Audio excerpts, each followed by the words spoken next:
This blade has essentially been banned in 27 countries since 2018, but this blade is changing it all. This is the first ever dado stack compliant with EU regulations, and there's a few reasons why that is, but it's also much safer than the older versions for us in the US. So dado stacks aren't necessarily illegal in the EU.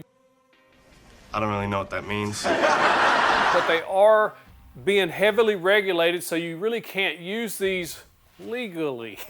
So you have to go with something that is compliant with the rules, and this one does that, again, for a few reasons. If you'd like to check out this dado stack for yourself, I'll link it in the pinned comment and the description so you can find it easier, but you should see exactly what makes this so special. Let me show you. First and foremost, before we get into the nitty gritty, what is a dado stack? Well, a dado stack basically cuts wide grooves or dados in wood. So if you're building shelving out of plywood and you need to cut a nice wide groove in a piece of plywood so that the other piece of plywood fits perfectly in there, you're gonna want a dado stack. Or if you're making box joints for boxes, or even half laps for furniture, etc. You want a blade that hogs out a bunch of material so that you're not having to make 1/8 inch passes with your regular blade 457 times. This is gonna make your life much easier. And the way a dado blade accomplishes that is it stacks blades on top of each other till you get to your desired thickness. So on the older style dado blade, you see you have two outside blades and you have what you call chippers, and then there's some shims in there as well to adjust that thickness to dial it right in. Now the difference in these two blades is how they go together. This old blade, they fit together, you have to make sure the teeth don't touch. Then you also, when you're putting it on the table saw, you have to put it in one blade at a time and then put your shims in as well, just to dial in that right thickness and blah, blah, blah. This locks together, and that's where this is key and what makes it so special. This is the first of its kind dado stack that locks together in several different ways to make it much safer, which we'll talk about, and much easier to use because you can put this on your table saw in one unit. After you get it set up, slide the whole thing on there just like you do a regular standard blade. This is a 12 tooth. Now that sounds like a very low tooth count if you've been used to using 40 tooth, 60 tooth blades, etc. But these are designed that way on purpose because you're removing so much material at one time. If you think about a 3/4 inch piece of plywood, if you're ripping a groove out of that, you're creating a lot of waste. And what this does, it has those very large gullets, the space between the teeth, that is removing all of that dust out from the blade or out from the cut so the next blade can make the next cut.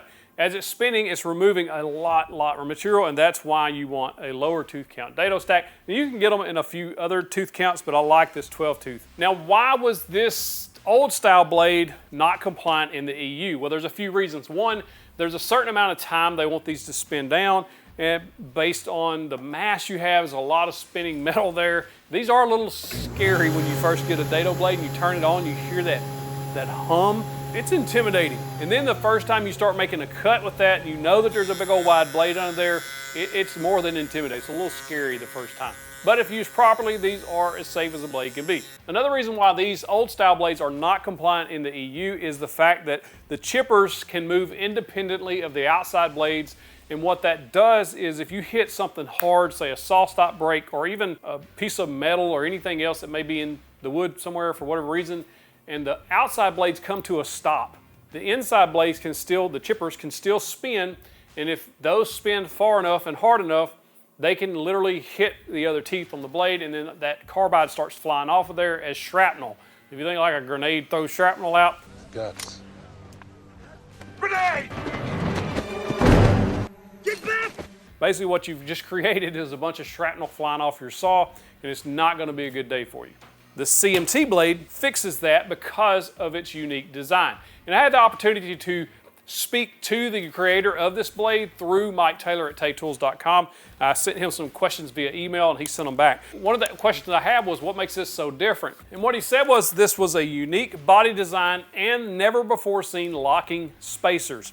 These are genius level. When you start putting this together, the blades have unique patterns that lock perfectly into place with the chippers as well as the outside blades. And the chippers and the outside blades also lock together because there's a notch on the blades that the other teeth lock into. That prevents those from moving independently of each other. This blade moves as one unit versus independently like the older style.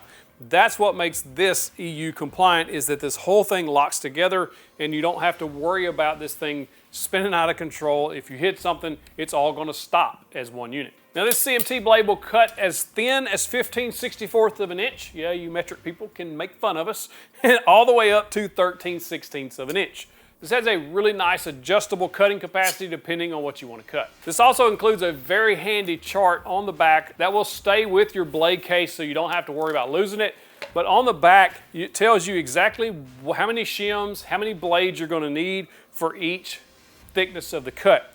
And you can see, again, from 15/16 all the way to 13/16, it tells you exactly what you're going to need, so you can set that blade up and then make your test cut. Always make a test cut to make sure that fits perfect. Like on this piece of plywood I cut a test cut. It was one shim too wide. I removed that shim, made the next cut, and it was perfect. So you can just dial this right in, but you can get extremely close using this guide. And there is a diagram there that shows you what shims are what. I also asked how long these dado stacks had been basically banned, regulated out of existence in the EU, and it was since 2018. And so they actually come out with the new rule in 2018 that made it to where you're not supposed to use these. Now, why would you not want to use these? Well, here's a big fact for instance. If, this is also a question that I asked, why were they banned?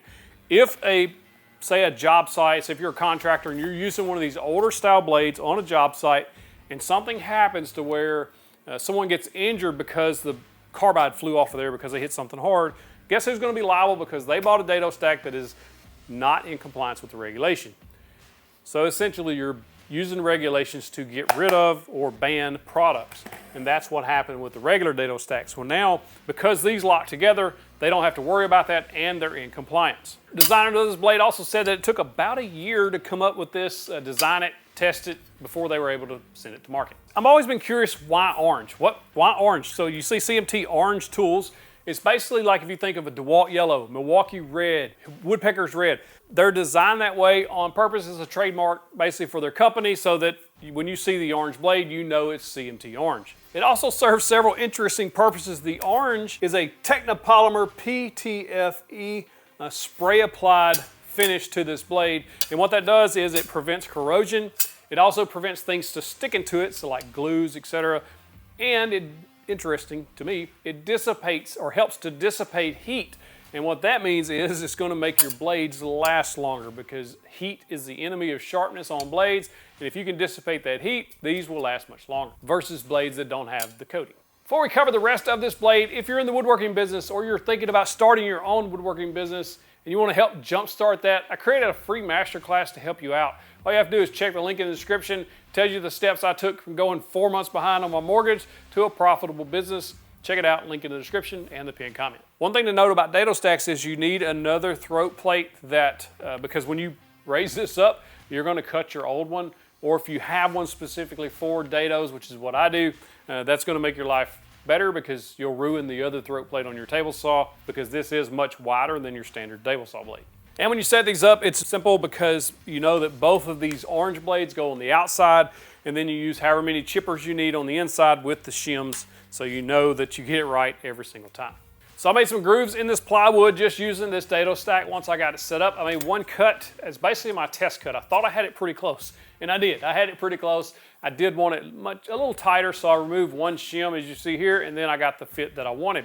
And if I was building shelves out of plywood or anything, if I wanted an even snugger fit, I could remove one more shim and get a really, really nice snug fit. So that's the beauty of dado stacks is you can dial them in perfectly to fit your cut that you need. Another benefit of dado stacks is it creates a nice square groove in the project that you're cutting. So if you're making box joints or cutting grooves in plywood where another piece has to set directly on into it, this is where these really shine and that's what they're for.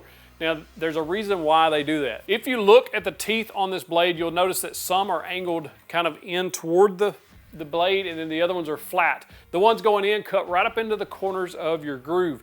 And the flat ones make everything nice and flat. So when you put that other piece in there, everything seats perfectly flat, nice sharp corners in there. That's what these are doing. If you look at your standard table saw blade with an alternate tooth grind blade, you'll notice that they're angled and that it leaves a angled groove basically in the bottom of your cut. So you can't use that as a dado blade. You would need to get if you're going to use your regular table saw blade for that, you'll get a ripping blade that's flat tooth grind. It's basically what a dado is. It's a flat grind blade that's going to leave a nice flat bottom in the cut. So after using this for quite a while, I found that this blade is much, much easier to use as well. I've had this blade since 2020-ish, so several years now. It's always been a little bit cumbersome to set up because of the blades. You gotta make sure they're not touching. It throws the things off. These just lock together. Like it's almost like putting together a very easy puzzle. And I won't say puzzle because sometimes puzzles are hard, but everything just simply sets down onto itself and locks into place. And then you just put on the shim or the next piece, whatever thickness you're going for. And it's just, it's very, very easy to do. And once everything is put together, you just slide that on your table saw and start making, or put it on properly, of course, and then start making your cuts. If you don't have a dado stack for your table saw and your table saw has an arbor long enough to accept this, most 10-inch table saws should accept a dado stack. I absolutely recommend this. It is fantastic, especially if you're cutting grooves for any of the number of reasons already described. This will make your life much easier, and this is a really, really nice, high-quality blade.